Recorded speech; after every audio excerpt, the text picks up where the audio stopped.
Hello again everyone, welcome back to Sadewa YouTube channel in History Session History with Raihana.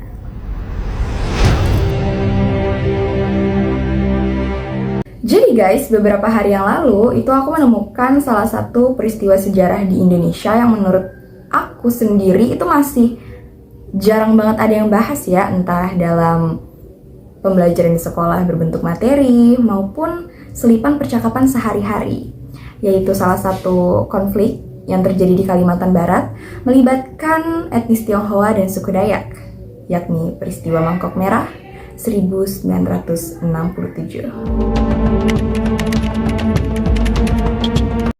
Ya, peristiwa ini bermula pada masa pemerintahan di bawah kepemimpinan Presiden Soekarno. Pada saat itu, Indonesia sedang mengalami konflik dengan negara tetangga, tepatnya negara Malaysia, dikarenakan Presiden Soekarno gak suka banget nih dengan adanya pencetusan Federasi Malaysia. Menurut beliau, Federasi Malaysia ini hanya akal-akalan Inggris untuk mempertahankan kedudukan mereka di wilayah Asia Tenggara. Nah, situasi antara kedua negara tersebut, yakni Indonesia dan Malaysia, semakin lama semakin menjadi-jadi, semakin memanas dan semakin menegang, sampai akhirnya Presiden Soekarno mendeklarasikan Gerakan Ganyang Malaysia dalam pidatonya.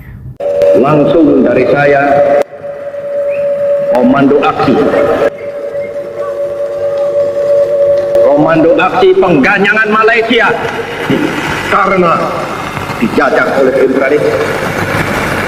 Nah, dari pihak Malaya, dari pihak Singapura, dari pihak Sarawak, dari pihak Brunei, dari pihak Sabah itu datanglah pernyataan-pernyataan kepada kami. Kedua kelompok ini itu tidak hanya sekedar dibentuk guys, tapi memang benar-benar dilatih oleh pasukan militer Indonesia untuk dipersiapkan seandainya terjadi sebuah konflik peperangan. Dan ya, sesuai prediksi, memang benar-benar terjadi konfrontasi Indonesia dan Malaysia, sampai akhirnya terhenti dengan munculnya peristiwa G30 SPKI yang membuat Presiden Soekarno menyerahkan jabatannya ke Presiden Soeharto. Adanya transisi kepemerintahan dari Presiden Soekarno ke Presiden Soeharto membuat konfrontasi antara Indonesia dan Malaysia akhirnya terhenti. Jadi, kedua negara tersebut hingga saat ini akhirnya sudah berdamai ya guys.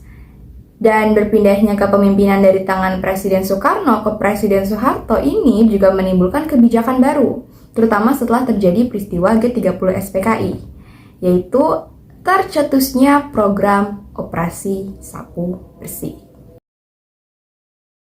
Presiden Soekarno yang dicurigai ikut mengambil peran dalam G30 SPKI ini membuat PGRS dan Parakou ikut terseret sebagai tersangka gerakan sejenis dengan Partai Komunis. Akhirnya dikirim tuh pasukan militer Indonesia untuk memberantas habis PGRS dan Parakou. Namun, kabar ini sampai lebih dulu ke telinga PGRS Parakou, sehingga justru yang diserang duluan adalah pasukan militer Indonesia yang berakhir menewaskan 4 orang anggota militer. Senjata-senjata yang dimiliki oleh pasukan militer pada saat itu juga ikut dirampas oleh PGRS dan Parakou. Jadi posisi militer Indonesia pada saat itu tuh lagi sangat terdesak banget gitu ya guys. Sampai akhirnya dikirimlah pasukan militer tambahan yang datang dengan strategi baru dan berbeda. Jadi, wilayah Kalimantan yang ditinggali oleh PGRS Parakou ini itu juga ditinggali oleh suku Dayak. Jadi secara tidak langsung keduanya ini hidup berdampingan. Jadi strategi baru yang dibawa oleh pemerintah adalah melakukan tindak propaganda antara suku Dayak dan PGRS Parakou. Karena strategi baru pemerintah ini adalah menggunakan suku Dayak untuk menghancurkan PGRS dan Parakou ini dari dalam. Jadi pertama-tama mereka mendekati dulu nih mantan gubernur Kalimantan Barat yang sangat dihormati pada saat itu, yaitu Johannes Chrysostomus Ovang Orai, untuk mendapatkan dukungan dari beliau. Karena jika sudah mendapat dukungan dari beliau, maka secara tidak langsung juga akan mendapatkan dukungan dari suku Dayak. Dan suatu hari nih, ditemukanlah 25 kasus pembunuhan yang dimana korbannya itu adalah orang-orang dari suku Dayak. Yang dimana lokasi pembunuhan berantai ini juga terjadi hampir di seluruh wilayah yang ditinggali bersama oleh suku Dayak dan PGRS Parakou. Langsung curiga dong suku Dayak. Langsung terjadi aksi tuduh-menuduh antara kedua suku tersebut. Tapi sebenarnya dari awal kedatangan pasukan militer ke wilayah mereka, ke wilayah suku Dayak ini, suku Dayak itu nggak langsung percaya dengan cerita-cerita terkait PGRS Parakou yang disebarkan oleh pasukan militer ini. Namun dengan adanya kejadian tersebut, yang 25 kasus pembantaian suku Dayak tadi, dijadikan peluang untuk pasukan militer Indonesia menghasut suku Dayak agar yakin bahwa yang melakukan ini semua itu memang PGRS Parakou. Padahal sebenarnya belum ada bukti yang jelas terkait hal tersebut. Sampai akhirnya puncak ketegangan ini pecah saat tersampaikan desas-desus bahwa salah satu camat dari daerah Ledo sudah dihabisi oleh PGRS Parakou. Yang dimana plot twistnya sebenarnya camat dari daerah Ledo ini tuh baik-baik aja guys. Dia masih hidup, belum dihabisi sama sekali, masih sehat walafiat.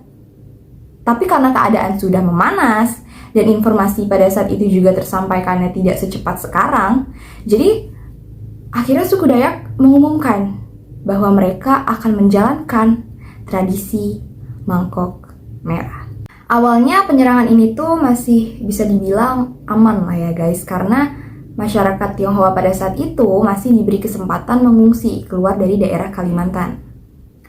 Sampai akhirnya keamanan situasi ini terganggu saat pemuda Tionghoa mulai menyerang suku Dayak. Perang sesungguhnya mulai pecah di sini guys. Puncak peperangan dimulai pada 14 November 1967. Penyerangan ini terjadi sangat amat brutal.